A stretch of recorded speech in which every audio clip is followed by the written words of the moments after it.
اعوذ باللہ من الشیطان الرجیم بسم اللہ الرحمن الرحیم الحمد للہ رب العالمین وصلی اللہ علی محمد وآلہ الطاہرین اللہم صلی علی محمد وآل محمد وعجل فرجہ۔ بات چل رہی تھی آداب اسلامی کے 11ویں درس میں عفو اور چشم پوشی کے بارے میں۔ بتایا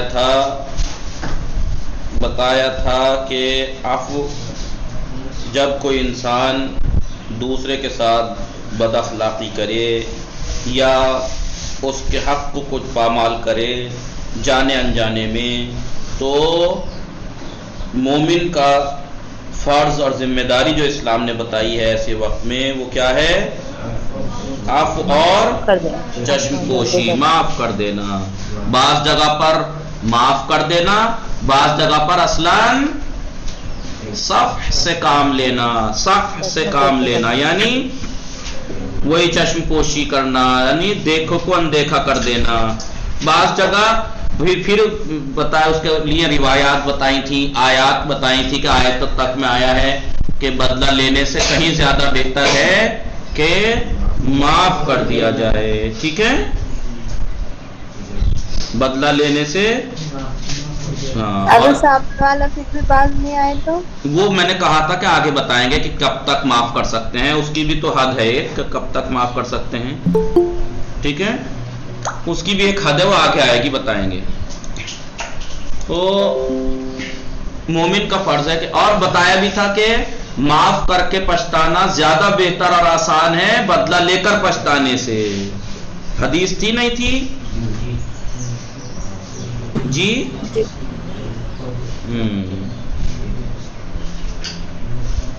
ٹھیک، اور پھر اس کے بعد عفو اور صفح کے بارے میں فرق بتایا تھا۔ اگر یہ سب سے بڑھائی کریں پھر بعد میں آپ سمجھائیں کریں۔ جی اچھا ٹھیک ہے، ایسا کر لیں گے، تھوڑا سب سے 2-3 لائنز پڑھوائے کریں۔ لیکن مسئلہ یہ ہے کہ آپ لوگ پڑھ کے پریکٹس کر کے آئے، تبھی تو پتہ لگا کہ میں آپ سے پڑھواؤں، آپ پریکٹس کر کے آئے ہی نہیں ہیں، اور پھر ریکارڈنگ پہ آپ غلط پڑھیں تو آپ کو کیسا لگے گا پھر؟ نہیں، اگر کوئی الفاظ جو ہوتے ہیں نا صاف نہیں آتے۔ جی ٹھیک ہے، تو چلیے انشاءاللہ یہ کوشش کرتے ہیں۔ کوشش کیا، مجھے یاد دلا دیجیے گا آپ لوگ، میں پڑھوں۔ ٹھیک ہے، آپ جو ہیں وہ لڑکوں کے لیے سختی ایجاد کرا رہی ہیں۔ ٹھیک ہے، اچھی بات ہے، میں سوچتا ہوں کہ ہاں جب اب اتنی اردو پڑھ لی ہے تو اب پڑھیں۔ مسئلہ یہ ہے کہ عفو اور صفح قرآن میں 2 ورڈ استعمال ہوئے ہیں، عفو اور صفح۔ ہم اردو میں دونوں کا ترجمہ کیا پڑھ لیتے ہیں؟ معاف کر دینا، جبکہ دونوں میں عفو اور صفح میں فرق ہے۔ عفو کہاں ہوتی ہے؟ جب غلطی ثابت ہو جائے تو انسان معاف کرتا ہے، لیکن صفح میں اصلاً غلطی ثابت ہی نہیں مانی، آپ نے غلطی کو غلطی نہیں مانا، ایک طرح سے بالکل نظر انداز کر دیا، اس کی طرف دیکھا ہی نہیں، توجہ نہیں دیکھا آپ نے، لیکن آپ نے ایسا ظاہر کیا کہ سامنے والا یہ سمجھے کہ انہوں نے دیکھا نہیں۔ جیسے ماں باپ اکثر اپنے بچوں کے ساتھ کرتے ہیں ایسا، جب بچہ کوئی شرارت کر رہا ہوتا ہے تو بعض شرارتوں پہ ماں باپ دیکھ کے ایسے ہو جاتے ہیں جیسے دیکھا ہی نہیں تھا، بچے کو یہ لگتا ہے انہوں نے دیکھا نہیں جی، جبکہ آپ جانتے ہیں ماں جو ہوتی ہے وہ شکتیمان ہوتی ہے، چاروں طرف دیکھ لیتی ہے بچے کیا کر رہے ہیں۔ ایسا ہی ہے جو مائیں نہیں ہیں، ابھی آپ لوگوں کی جن کی شادی نہیں ہوئی ہے وہ تو ٹھیک ہے، ان کی خاموشی بنتی ہے کہ انہیں نہیں معلوم، لیکن جو ہیں شادی شدہ بچے ہیں تو انہیں تو، اور پھر جو شادی شدہ نہیں بھی ہیں انہیں اپنی امی تو یاد ہوں گی، اپنی مائیں سلامت رکھے اللہ ان کو، اور جن کی مائیں اس دنیا سے رخصت ہو گئی ہیں ان کی اللہ مغفرت فرمائے، ان کی برزخ کی راہوں کو آسان فرمائے، ان کی قبروں کو منور فرمائے، شہزادی کے صدقے انہیں شہزادی کے ہمراہی میں فرمائے انشاءاللہ۔ ٹھیک ہے، تو آپ نے دیکھا ہوگا کہ ماں جو ہوتی ہے ماں نہیں ہوتی ہے، ایک طرح سے شکتیمان ہوتی ہے وہ جی۔ وہی لڑکی جب شادی نہیں ہوئی تھی اسے پتہ ہی نہیں تھا ذمہ داری کیا ہوتی ہے، گھر کی ذمہ داری نبھا رہی تھی، لیکن جب وہ ماں بن جاتی ہے پھر دیکھیے کتنی طاقت آ جاتی ہے اس کے اندر، پھر وہ ایسا لگتا ہے اس کے 2 ہاتھ نہیں 8-10 ہاتھ ہیں مثلا، وہ ایک وقت میں کتنے کام نمٹاتی بھی ہوتی ہے جی. تو جب ماں کا ذکر آیا ہے تو آداب اسلامی اہل بیت کی یہاں پہ ذکر چل رہا ہے، ان کی روایات ہیں. پروردگارہ ان معصومین کے صدقے سب کے والدین کی حفاظت فرمائے اور جو ان کے تمام خطا اور لغزشوں کو درگزر فرمائے جی. تو دیکھ کر اندیکھا کر دینا کہ سامنے والے کو لگے کہ انہوں نے تو دیکھا ہی نہیں، اسے کہتے ہیں صف. سمجھ میں آ رہا ہے آپ لوگوں کو جی؟ عف اور صف میں فرق بیان کیا تھا. اور بعض جگہ پر پھر اس کے بعد اس کے بارے میں یہ بتایا تھا کہ معاف کرنے کا حق زیادہ کسے ہے؟ زیادہ حق کسے ہے معاف کرنے کا؟ جو قدرت بھی رکھتا ہے. احسنت. آپ میں سے کوئی بتائے گا تبرکن؟ دشمن کو زیادہ حق کس کو ہے کہ وہ معاف کرے؟ عالم دین کو. کیوں عالم دین نے ٹھیکہ اٹھا لیا ہے؟ کیا عالم دین اہل بیت کو مانتا ہے، عوام نہیں مانتی ہے اہل بیت کو؟ جو زیادہ طاقت رکھتا ہو بدلہ لینے کی، جو بدلہ لینے کا زیادہ طاقت رکھتا ہو، اس میں اتنی طاقت ہے کہ وہ بدلہ لے سکتا ہے، اس کو حق ہے کہ وہ معاف کرے. حق سب سے زیادہ حق کسے ہے معاف کرنے کا؟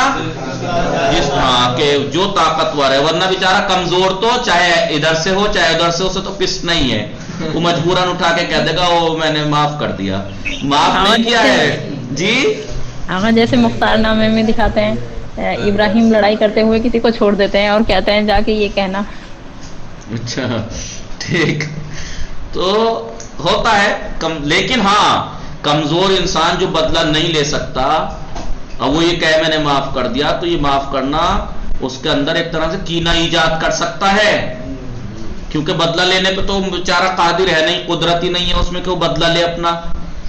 لیکن وہ صبر کر کے رہ جاتا ہے، اسے صبر نہیں کہتے، اسے کہتے ہیں پھر وہ بعض ٹائم یہ خطرناک ہو جاتا ہے، اس کے اندر کینہ پیدا ہو جائے گا، کیونکہ بدلہ تو لے نہیں سکتا. آپ جانتے ہیں جس کے دل میں کینہ جو کمزور ہوتا ہے وہ کیا کرتا ہے؟ اس کی زبان چلتی ہے. کہاوت مشہور ہے نہیں جی. کمزور کی زبان چلتی ہے، وہ یہی کرتا ہے. اس کے دل میں کینہ آ جائے گا، اور جب کینہ آ جائے گا وہ جگہ جگہ اس کی الٹی سیدھی باتیں کہتا پھرے گا، جھوٹی سچی سب. سچی باتیں کہے گا تو غیبت ہو جائے گی، جھوٹی کہے گا تو تہمت ہو جائے گی، دونوں ہی ایک سے بڑھ کے ایک گناہ ہے. ایسا ہی ہے. جو کمزور انسان کسی مجبوری کی وجہ سے، کمزوری کی وجہ سے اپنا بدلہ نہ لے سکے سامنے والے سے، تو اس کے دل میں کینہ ایجاد ہو جاتا ہے. اور جب کینہ ایجاد ہو جاتا ہے تو اس کے بارے میں پھر وہ کیا کرتا ہے؟ ادھر ادھر کچھ سے کچھ کہتا پھرتا ہے لوگوں کے درمیان باتیں، جھوٹی سچی. جھوٹی ہوں گی، اب دونوں ہی گناہ ہے اتفاق سے. جھوٹی ہوں گی تو وہ تہمت ہے، الزام ہے، وہ بہت بڑا گناہ. اور اگر سچی باتیں ہوں گی تو وہ غیبت ہے. غیبت کے معنی کیا ہے؟ کہ کسی غیر مومن انسان کی باتوں کو جو اس کے اندر ہیں، مثلا فلاں مومن چھپ چھپا کے اس نے اسے شراب پیتے ہوئے دیکھ لیا، شراب پیتا ہے، کسی کو نہیں معلوم، اس نے دیکھ لیا، ابھی لوگوں میں جا کے کہے گا شراب پی رہا تھا میں نے دیکھا. تو یہ کیا ہے؟ غیبت ہے. بہت سے لوگ آج کل عوام میں کیا سمجھتے ہیں؟ غیبت کا مطلب یہ فلاں جگہ بیٹھ کے بات کہہ رہی یار غیبت مت کرو. غیبت کہاں؟ وہ تو کرتا ہے ایسا، میں تو صحیح بات کہہ رہی ہوں یا کہہ رہا ہوں، یہ کہہ دیتے. بھائی جو صحیح بات ہے وہی تو غیبت ہے. ایک انسان غلط کام کرتا ہے لیکن کسی کو نہیں معلوم، آپ کو دوسری جگہ بتایا، یہ غیبت ہے. اور اگر ایسی بات بتائے جو اس میں ہے ہی نہیں بیچارے میں، تو یہ تو الزام ہے، تہمت ہے، یہ بھی گناہ ہے. لہذا معاف کرنے کی کا حقدار سب سے زیادہ وہی ہے جو سب سے زیادہ انتقام لینے کی طاقت رکھتا ہو. پیغمبر کی حدیث کیا تھی؟ من عفا عند قدرت عفا اللہ یوم القیامہ یوم العسرہ عفا اللہ عنہ. جو قدرت رکھتا ہو معاف. من عفا عند قدرت، ہی قدرت ہونے کے باوجود، طاقت ہونے کے باوجود جو انسان کسی کو معاف کر دے، قیامت کے دن اللہ اس کے گناہوں کو معاف کرے گا. آپ نے یہ بھی فرمایا اول الناس بالعفو اقدرهم بالعقوبہ. رسول ہی کی یہ حدیث بھی تھی کہ معاف کرنے کے لیے سب سے زیادہ حقدار وہ ہے کہ جو سب سے زیادہ سزا دینے کی طاقت رکھتا ہو. مولا کائنات نے کیا فرمایا تھا کہ اگر آپ اپنے دشمن پہ غالب آ جاؤ تو یہ غالب آنا ایک نعمت ہے نا، اللہ نے آپ کو غالب کیا آپ کے دشمن پر. تو اس نعمت کے شکرانے میں آپ اس کو معاف کر دو اپنے دشمن کو. اور آپ نے یہ بھی فرمایا کہ العفو زکات القدرت، طاقت کی زکات ہے معاف کر دینا. یہ ہم نے پڑھا تھا. امام حسن علیہ السلام اس سلسلے میں ارشاد فرمایا ان عفا الناس من عفا عند قدرتہ، سب سے بڑا عفو اور درگزر کرنے والا انسان وہ ہے جو انتقام کی قدرت اور طاقت ہونے کے باوجود معاف کر دے. سب سے بڑا معاف کرنے والا وہ ہے، نہ یہ کہ بیچارہ کمزور تھا، کمزور میں نے معاف کر دیا. نہیں بھائی، تم سب معاف کر دیا، تم سب سے بڑے معاف کرنے والے نہیں ہو. سب سے بڑا معاف کرنے والا وہ ہے جو طاقت رکھتا ہو بدلہ لینے کی، پھر بھی معاف کر دے. امام صادق علیہ السلام نے ارشاد فرمایا ہے العفو عند القدرت من سنن المرسلین والمتقین. کون نہیں چاہتا کہ وہ مرسلین اور متقین میں شمار کیا جائے؟ کون نہیں چاہتا اللہ اسے متقین میں شمار کرے؟ انما آغاز فاطمہ فیروز فاطمہ، ہر کوئی چاہتا ہے نا کہ وہ متقی بنے. دیکھیے کیا کرنا ہے. مولا کیا فرماتے ہیں چھٹے امام؟ العفو عند القدرت، قدرت ہونے کے باوجود معاف کر دینا، کسی کو بھی معاف کر دینا. من سنن المرسلین والمتقین، یہ انبیاء اور متقین کی سنت اور سیرت ہے. یہ ایسا کام متقین اور انبیاء کرتے ہیں.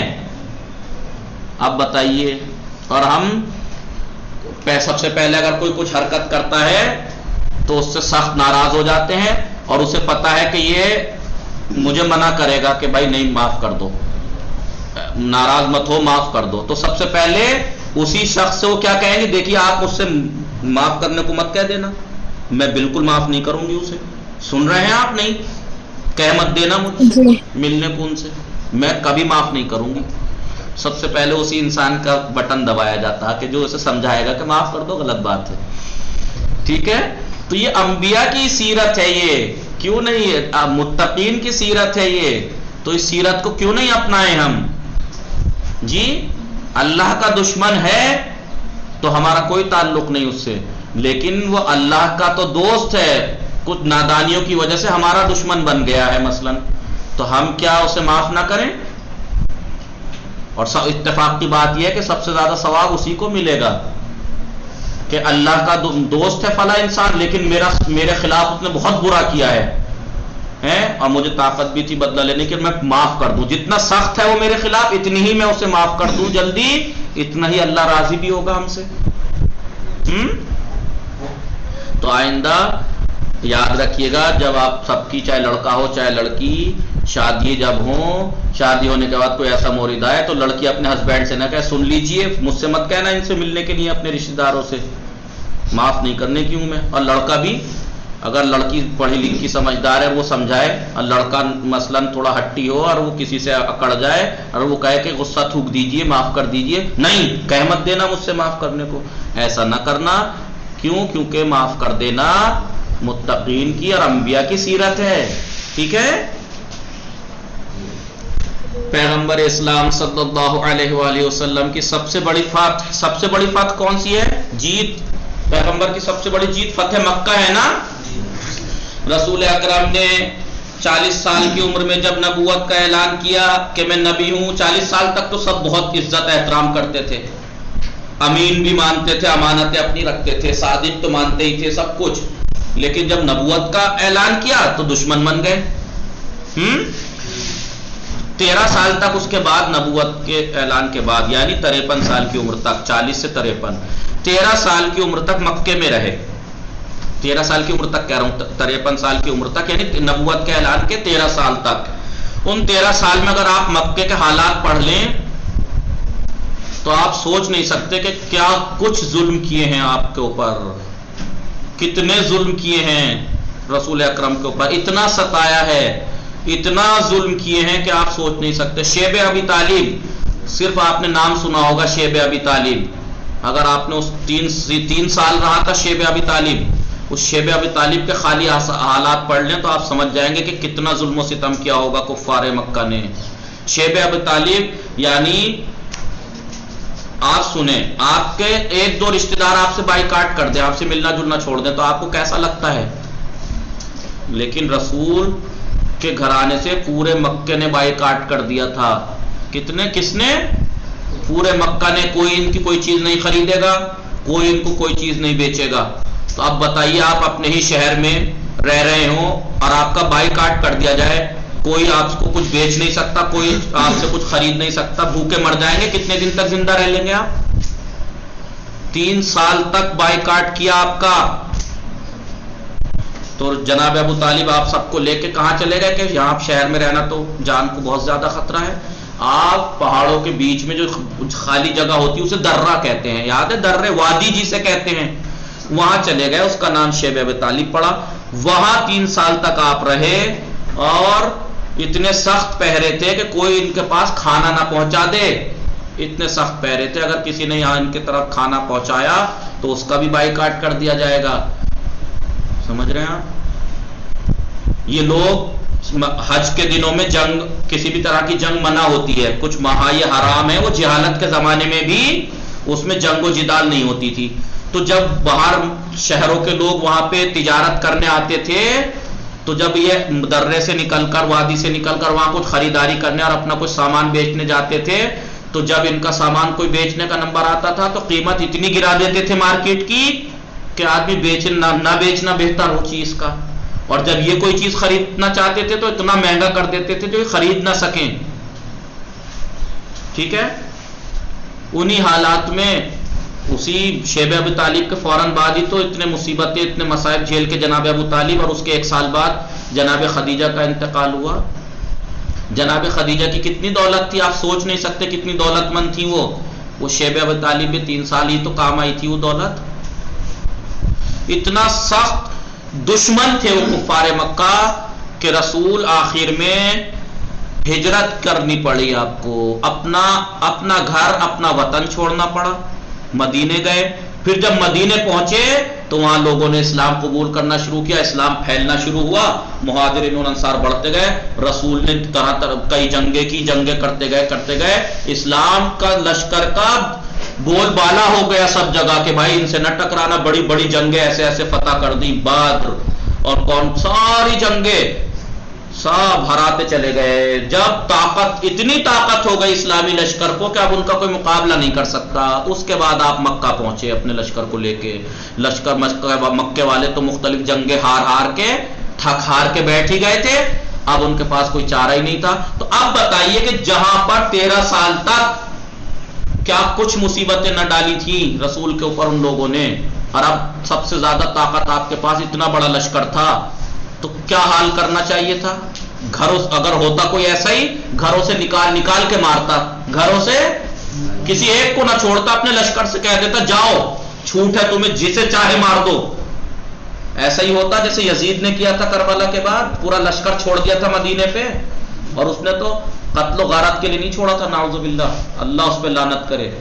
10,000 ناجائز بچے پیدا ہوئے تھے، 10,000 یا کتنے ایسے آزاد کیا تھا اس نے اپنے لشکر کو، مدینے والے کو. یہ لوگ جو آج کل چاہتے ہیں نا کہ یزید کا بچاؤ کر دیں کسی صورت سے، کہ 2 شہزادوں کی جنگ تھی اور یوں تھا اور وہ تھا، یوں کر کے انہیں شرم آنی چاہیے کہ وہ توحید سے بھی لڑا. خانہ کعبہ پہ اس نے گھوڑے بندھوائے نہیں بندھوائے، مسجد نبوی میں خانہ کعبہ پہ آگ برسوائی نہیں برسوائی، اور رسول کی اولاد کو قتل کیا نہیں کیا، اور آج وہ اس کا بچاؤ کرنے پہ تلے ہیں. یزید رضی اللہ نعوذ باللہ کیا کیا تک کہنا چاہتے ہیں لوگ. تو اگر ایسا کچھ ہوتا تو رسول آزاد کر دیتے، نہیں کر دیتے فوج کو کہ جاؤ، انہوں نے کتنا ستایا ہمیں، ہم ان 3 سال کا بدلہ بھی نہیں ہو سکتا جو شیب ابی طالب نے ہم نے مصائب جھیلے ہیں. لیکن رسول نے کیا کیا؟ سب سے زیادہ قدرت اور طاقت تھی نا آپ کو. اب جسے چاہے پورے مکے کو تباہ کر سکتے تھے، خون کی ندیاں بہا سکتے تھے، اتنی طاقت تھی اب. لیکن آپ نے کیا کہا؟ آپ کے لشکر میں والے جب وہاں پہنچے نا تو پتا ہے کیا کہا؟ کسی نے آواز لگا دی الیوم یوم الملحمہ، آج قتل و غارت کا دن ہے، انہوں نے بہت ستایا، آج نہ بخشنے کے ہم انہیں. رسول سخت ناراض ہو گئے اور جا کے اسے پھٹکار لگوائی اور جا کے اعلان کروایا نا الیوم یوم المرحمہ، آج رحمت کا دن ہے. معافی، عمومی معافی آزاد کر دی، عمومی معافی، میں سب کو معاف کرتا ہوں پورے مکہ کو. کتنی مصیبتیں ڈالی تھی مکے والوں نے، قتل کے منصوبے بنائے، قتل کر ہی ڈالتے، سب کچھ کیا. لیکن رسول نے کیا کیا؟ سب کو عمومی معافی، اور کہہ دیا کہ فلاں گھر میں جو بھی داخل ہو جائے اسے معافی دی جائے گی. تو یہ جو آج یزید کا بچاؤ کرنے پہ تو لہر فلاں فلاں کا بچاؤ کرنے میں یہ ابو سفیان اس کا دادا یہ وہی ہے آزاد کر دو، اس کا مطلب سارا مکہ آپ کا آزاد کیا ہوا تھا، یہ غلاموں کی اولادیں ہیں اور آل رسول پر آ کے بولتے ہیں۔ یہ ابو سفیان ایمان نہیں لایا تھا، اسلام نہیں لایا تھا، جب دیکھا کہ اب قتل و غارت ہو جائے گی چپکے سے جا کے اس گھر میں بیٹھ گیا جہاں پہ کہا تھا جو جو یہاں پناہ لے لے گا وہ امان میں ہے، اور اگر نہیں آیا ایسا کچھ کیا تو اس کا مطلب وہ سرکشی پہ اس سے جنگ ہوگی، تو سب نے جا کے تسلیم ہو گئے تھے۔ تو یہ تو غلام ہے، غلام ہے یہ، اور یہ تو اسلام لایا نہیں تھا ابو سفیان، اس لیے اس نے آخر تک اس کی اولاد نے دشمنی نکالی اہل بیت سے۔ پیغمبر اسلام کی سب سے بڑی فتح یعنی فتح مکہ میں اسلامی لشکر قدرت و طاقت کی بلندیوں پر پہنچ چکا تھا، اور اس کے مقابل مشرکین بالکل ذلیل و خوار و شکست خوردہ تھے، کیونکہ مختلف کتنی جنگیں ہو چکی تھی، ہار چکے تھے، بار بار ہر جنگ میں ہارے، ہر جنگ میں ہارے، اب وہ بالکل تھک ہار کے بیٹھ گئے تھے، اور ادھر لشکر اسلام پھیلتا گیا، لشکر بڑھتا گیا، اب اتنا قدرت مند ہونے کے بعد آخر میں مکے کے اوپر آپ پہنچے، لیکن سب یہ سوچ رہے تھے کہ مکے والے آج گئے، آج جو ہے وہ بچہ بچہ مارا جائے گا، کسی کو نہیں بخشا جائے گا، کیونکہ انہیں معلوم تھا اپنی کرتوتیں، انہوں نے کوئی ظلم چھوڑا ہی نہیں تھا جو آپ لوگوں پر ظلم نہ کیا ہو ان لوگوں نے، اس لیے وہ امید میں تھے کہ اب تو بچنے والے ہم ہیں نہیں۔ لیکن رسول نے کیا کیا، اسی دوران جب اسلامی لشکر مکے میں داخل ہو رہا تھا تو لشکر کے سپہ سالار جناب سعد بن عبادہ کی زبان سے یہ نعرہ بلند ہو گیا، الیوم یوم الملحمہ الیوم تستحل الحرمہ، آج لڑائی کا دن ہے، آج تو عورتوں کو بھی قید کر لیا جائے گا، آج نہ چھوڑنے کے ہم انہیں۔ اسلامی لشکر کے ایک سپہ سالار نے یہ آواز بلند کر دی تھی، کیا کہا تھا، کیونکہ ان لوگوں نے اتنا قتل و غارت، اتنا ظلم و ستم کیا تھا، آج تو لڑائی کا دن ہے، آج تو ان کی عورتوں کو بھی قید کر لیا جائے گا۔ لیکن پیغمبر اکرم کو اس بات کی جب اطلاع ملی تو آپ کو سخت غصہ آیا، اور آپ نے حضرت علی علیہ السلام سے فرمایا کہ تم جا کر سعد بن عبادہ سے لشکر کا علم لے لو۔ فوراً لشکر کا سپہ سالار تھا، فوراً سپہ سالاری سے ہٹا دیا کہ ایک سپہ سالار کو اس طریقے کی نازیبہ کلمات، فوراً ہٹا دیا، آپ رسول رحمت ہیں، اور انہیں علم برداری سے معزول کر دو سعد بن عبادہ۔ حالانکہ سعد بن عبادہ ایک اچھی شخصیت تھے، لیکن یہ نعرہ سے تو آپ نے پھر اعلان فرمایا بل الیوم یوم المرحمہ، نہیں آج رحمت اور بخشش کا دن ہے۔ تو آپ کو سب سے زیادہ طاقت اور قدرت تھی بدلہ لینے کی یا نہیں؟ ان 13 سالوں کے جو 13 سال جو ان لوگوں نے ظلم کیے تھے، ان 13 سال کا ایک ایک چن چن کے حساب لینے کا دن تھا نہیں تھا؟ طاقت تھی آپ کے پاس، آپ نے کیا کیا؟ سب کو معاف کر دیا، سب کو معاف کر دیا۔ اتنے ظلم دیکھنے کے بعد کہ جس کا چاہتا تھا، جو چاہتا تھا وہ ظلم کر دیتا تھا آپ کے اوپر، عورت ہو یا مرد ہو، اوجھڑیے ڈال دیتی تھی، بڑھیا آپ کے اوپر گندی ہے، اور ابو لہب کی بیوی کیا کرتی تھی؟ کانٹے بچھا دیتی تھی جب بھی آپ جاتے تھے آپ کے پیروں میں، اور کیا کیا کرتے تھے۔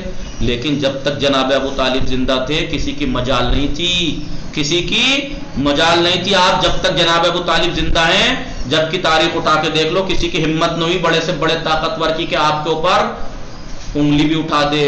لیکن جب اتنے مصائب ہوئے، مصیبتیں ہوئی، شیب ابو طالب کی سختیاں، اس کے بعد جب جناب ابو طالب کی وفات ہوئی، ان کا اس دنیا سے گزرنا تھا، جس نے چاہا وہ ظلم کیا۔